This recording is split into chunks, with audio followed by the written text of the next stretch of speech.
हमारा मरले बहलो भर हमारे रजऊ के घेर के सुनला मरले बहलो भर।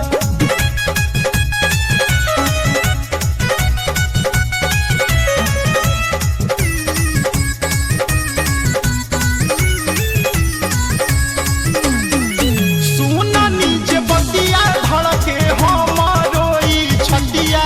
हथियारी लागल ना भइल बसाती जब से यादवा मनीष मोर भइल पागल ना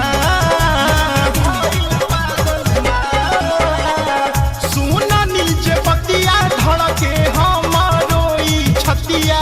हथियारी लागल ना भइल बसाती जब से यादवा मुकुल मोर भइल पागल ना पेपर में अगला दिने छापल खबर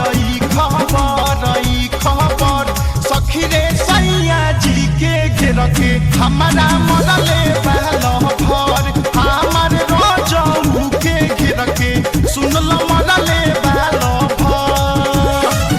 भइल बाऊ हे रहे जवना के डर सखी रे सैया जी के घेर के हमारा मरले